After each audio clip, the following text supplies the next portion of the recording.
On my workbench, I have what can only be described as a horror show.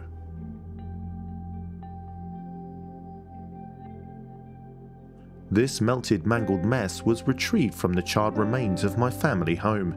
Temperatures in excess of 300 degrees claimed everything we owned.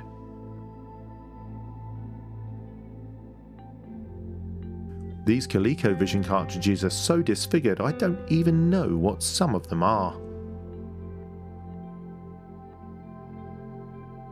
This one is obviously Donkey Kong Jr., a competent enough conversion, but not great.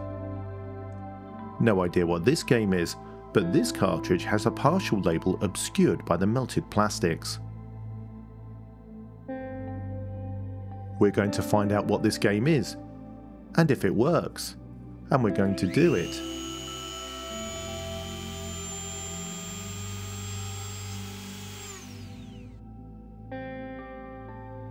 Right now. Mark Fixes Stuff. This channel is sponsored by PCBWay, and they don't just do PCBs. If you want professional 3D printing, just upload your models, pick from a variety of materials and colours, and you're on your PCBWay. Thanks to Elaine and the PCBWay team for supporting Mark Fixes Stuff.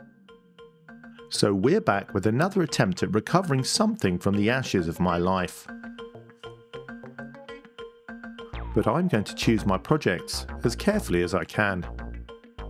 Looking at the contacts on this PCB, I think that Donkey Kong Jr. is probably recoverable, if it ever worked in the first place. Underneath we have a complete mystery card. No clues to the game, but again I think this could be recoverable. And that leaves our subject today, this card which might not be savable. And its partially hidden label. A closer look makes me think that this might be an Epix game. I'm tempted to jump on Google and look at some images, but I think I'll hold off.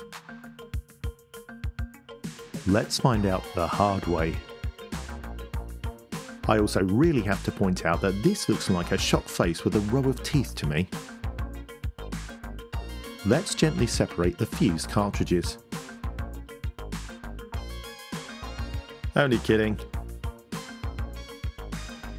We're going to use the art of gentle persuasion to convince our new friend to disengage with this melted mass.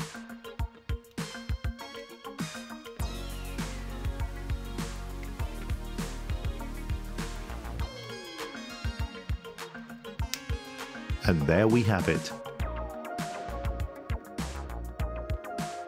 I've seen some crazy stuff, man! I can't see any clue as to what this game may have been. The electrical contacts might be okay. I'm not sure how we'd get inside it though.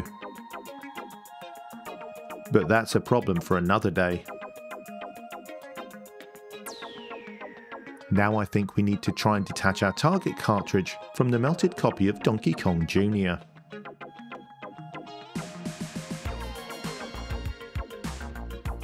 I have also just noticed that one side of the PCB is very swollen through heat and water damage. This is a really bad sign. But we won't give up. In better news, the cartridge connectors of the Donkey Kong Jr. cart look in much better shape. It's likely that this game was at the bottom of the pile and shielded from the heat. This game was not so lucky. So let's get that PCB out of there.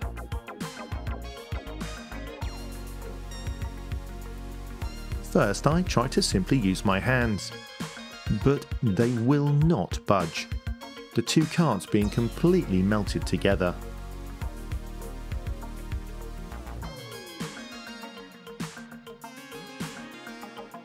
Okay, I do give up.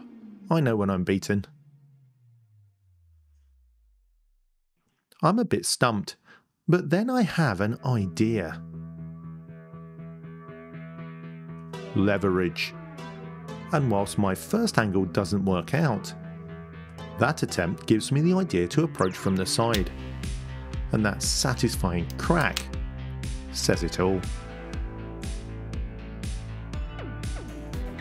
Giving me both another game for the another time pile, see you later Donkey Kong Jr., and also giving us the answer to our question. It's Pit Stop, a racing game by Epix that we'll be looking at today.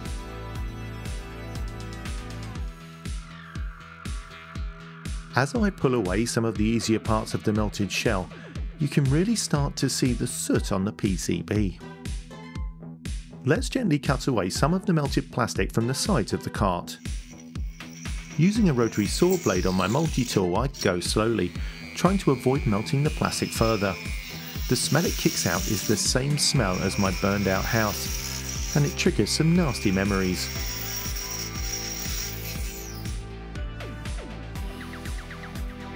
I really do not like it.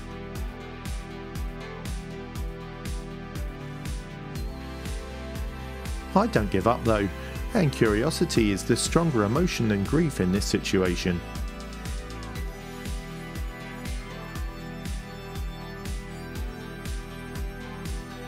I think the blade is snagging on something inside the plastic, perhaps the metal screws, so I decide to try removing what I've cut up to this point. Okay, let's try this. Using my pliers, I try to twist the excess off. The lump is too solid. But going at it from behind gives me the leverage I need, leading to an at least partial success.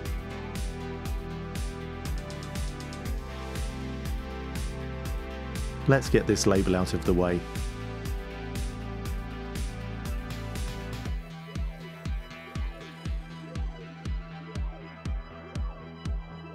It does feel like we're close now, although the top shell seems to be fused to the game ICs.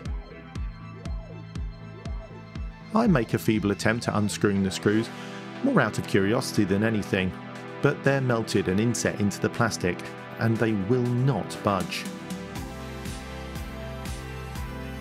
Maybe we can cut around the screw posts. Let's give it a go.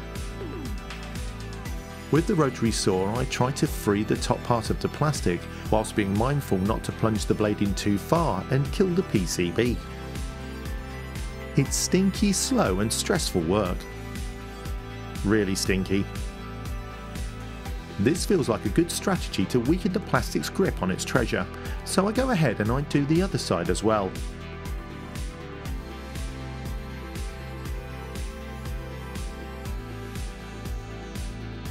But alas, it all comes to naught. Not only is the plastic still solid as a rock, but the jaws of my pliers are simply not wide enough to go around it. Maybe we should try going in the back way. Being careful not to damage the board any further, I try to pick away at the strips of melted plastic.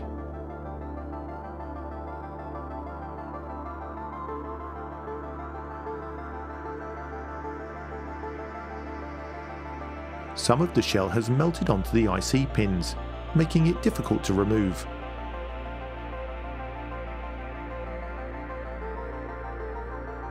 And it feels like I've made some progress, although I did introduce a little scratch on the board. Sorry. Using the circular blade, I make some multiple cuts to the plastic to try and weaken its structure. Again, not cutting too deep.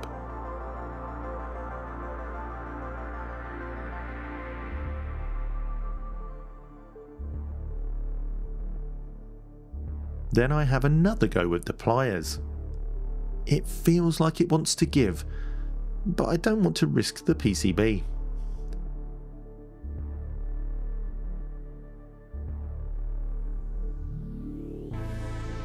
But I do feel like we're getting closer to our goal of freeing the PCB now.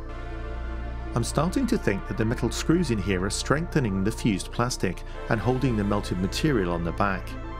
I think if we can sever the screws, it will be a lot easier to remove these plastics on the side.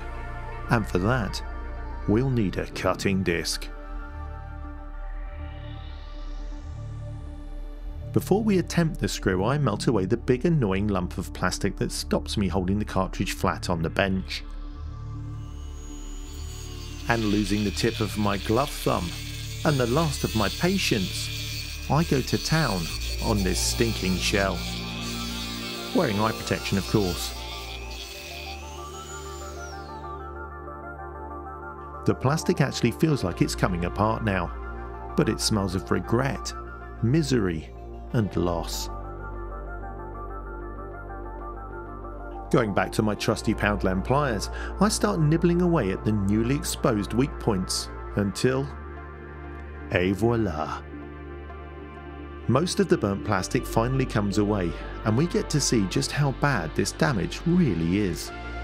One last nibble, and the final part of the putrid plastic is detached. But has it been worth it?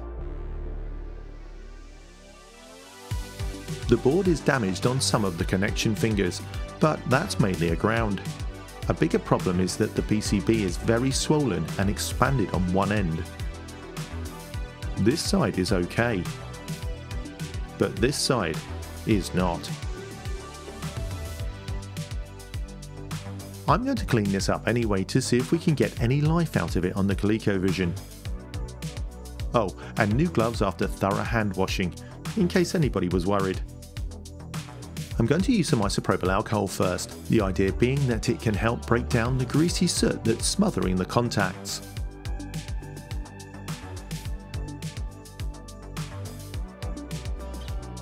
This is pretty bad, and we seem to have lost a bit more of that earth finger along the way.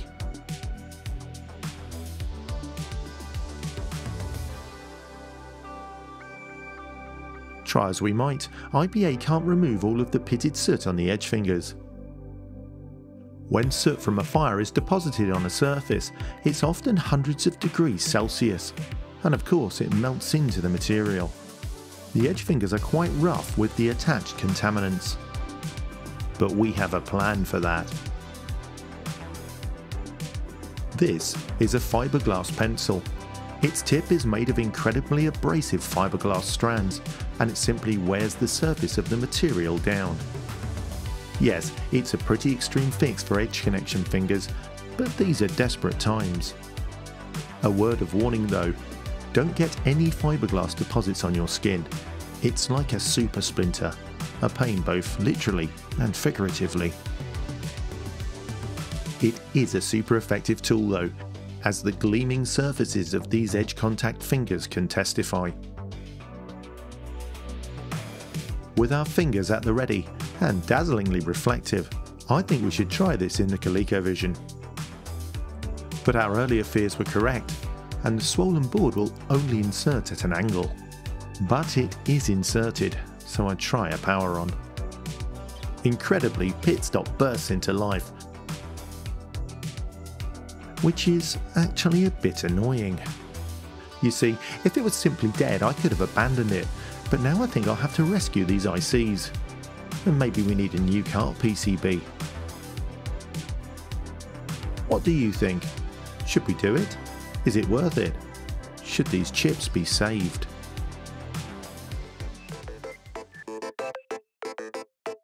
Even though I haven't repaired my controllers yet and they're incredibly crappy, I decided to test pit stop.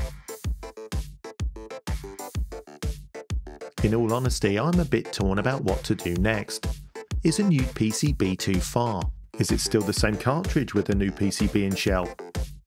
Was this a win or was this a failure? One thing that is a win though is the support of my amazing patrons appearing on the screen right now. Thank you so much for your support and for watching this video. You patrons really are the reason that I'm able to make these videos, and I can't thank you enough. Now all you have to do is pray to the retro gods, because my patrons will automatically get the ability to... I'm making this up as I go along. Break wind in perfect pitch. Thank you again. Honestly, I really mean it. It makes so much difference. You have no idea. Thank you. and yada yada yada yada, something about the blue screen popping up and you going and watching another video, but you've probably watched them all. Thanks everybody. Bye.